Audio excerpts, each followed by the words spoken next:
निजी तौर पर आप अतीक से मिलिए। मेरी एक मुलाकात है, एक हमारे मित्र थे तो उनके कोई संबंधी वो जज थे, तो उनके जरिए वो कोई काम वाम था, तो संयोग से हम लोग छात्र जीवन में सबसे मिलना होता, तो एक बार मिलने भी गए। तो आप व्यक्तिगत मिलेंगे तो लगेगा अतीक से बढ़िया आदमी कोई नहीं है, ऐसे वो मिलेगा कि क्या है। लेकिन वो आतंक का साम्राज्य था अतीक अहमद का।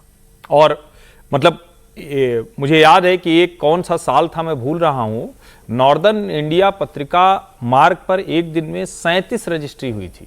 कहते हैं कि अधिकांश अतीक या उनके लोगों ने की थी।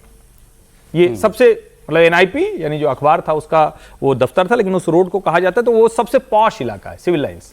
तो अब आज हम लोग इसके बहाने बात कर रहे हैं, लेकिन अभी भी जो अतीक का मेरे ख्याल से बड़ा बेटा वो लखनऊ जेल में बंद है, झांसी में एक बंद है ही है, और एक अभी भी शायद नाबालिग ही हो। अब तो नहीं सुनने में आता ना कि अब कोई और अभी भी परिवार के नाम पे कोई चला रहा है। देखिए दुर्भाग्य ये है कि ऐसा कुछ तो अब नहीं सुनने में आता है। शायद उसकी एक वजह होगी जोशी जी की सरकार है, योगी जी की सरकार है। लेकिन जो वहां बीच बीच में आता है तो उनके साथ के लोग अभी भी उसी भाव में बात करते हैं। इसके जो साथ में इर्द गिर्द रहने अतीक वाले के साथ रहे होंगे तो उसके साथ के लोग अभी भी उसी अंदाज। हाँ, अब साम्राज्य खत्म है, अब कोई डर नहीं है, अब कुछ वैसा नहीं है। दुर्भाग्यपूर्ण है कि इस तरह से कोई किसी का भी बेटा हो ऐसे मरे, दुर्भाग्यपूर्ण है। भाई ये दो बड़े नाम ही तो थे, अतीक अहमद और मुख्तार अंसारी, और दोनों का अंजाम देख लें क्या हुआ है। कर्मों का फल है, जैसे कर्म किया वैसे तो भुगतोगे। आपने जिस परिवारों को बर्बाद किया, लोगों की संपत्ति पे कब्जा किया, आपने लोगों को जिस तरीके से मारा, तो मुझे लगता है कि ईश्वरीय न्याय है।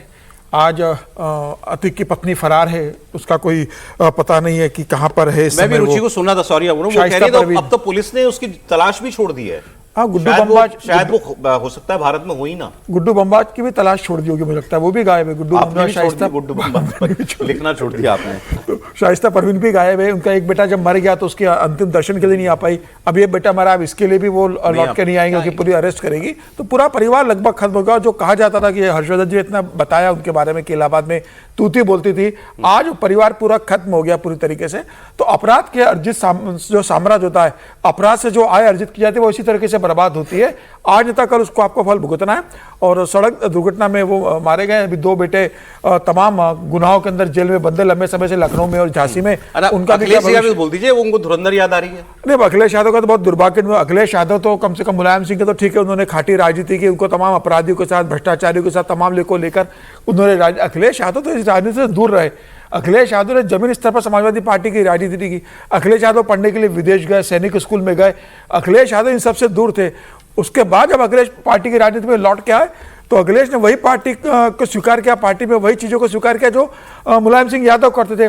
उन्हीं अपराधियों को, उन्हीं भ्रष्टाचारियों को, उन्हीं समाज में आतंक फैलाने वाले लोगों को अखिलेश यादव ने अपना समर्थन दिया, उन्हें टिकट दिया। और उनकी मौत पे अखिलेश यादव कैसे गए ये सबको पता है कि मुख्तार अंसारी के समय वो कैसे गए थे, अतीक अहमद के समय उनका कैसा था, अफजल अंसारी के लिए उनका क्या था। और उन्हीं के परिवार के लोगों को तो अखिलेश यादव ने टिकट देकर सांसद बनाए है ना। अभी उनका भाई सांसद है मुख्तार अंसारी का, समाजवादी पार्टी से टिकट पर सांसद बना हुआ है। तो मुझे लगता है कि अखिलेश यादव एक पढ़े लिखे व्यक्ति होने के बाद उनको जिस राजनीति से दूर होना चाहिए, अपराधियों से दूर होना चाहिए था, उन्होंने अपराधियों को संरक्षण देने का काम किया। और अभी भी वो उस तरीके से याद नहीं आ रहा क्या कौन सा साल था, ये खबर उस वक्त आई थी कि अखिलेश यादव इस हक में नहीं थे कि ऐसे लोगों को पार्टी में बढ़ाया जाए। ये जो कह रहे हैं ना, जब समाजवादी पार्टी अपने संक्रमण या ट्रांजिशन या जो नाम ले दीजिए, जैसे हम लोग अभी जनेश्वर मिश्र जी की चर्चा कर रहे थे तो उस पार्टी के टूटने वाली बात की थी। शिवपाल दरअसल इन सब की कमांड रखते थे और शिवपाल ही ताकत रखते थे। अखिलेश यादव ने तय करके मुख्तार अंसारी, अतीक अहमद, एक समय था जब इनसे दूरी बनाने की कोशिश की। एक वो भी घटनाक्रम था, वो मुझे ठीक वो याद नहीं है कहां, लेकिन मंच पर अतीक अहमद को नहीं आने दिया था।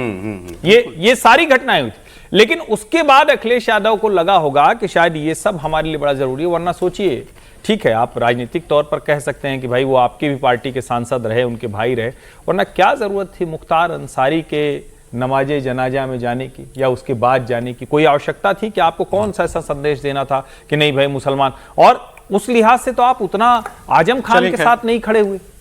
मतलब ये चिंता की बात है। और मैंने इसीलिए कहा ना कि उनको अगर अपराधियों माफियाओं के ही संदर्भ याद आते हैं तो ये सचमुच नेता के तौर पर उनके ऊपर बड़ा सवाल है।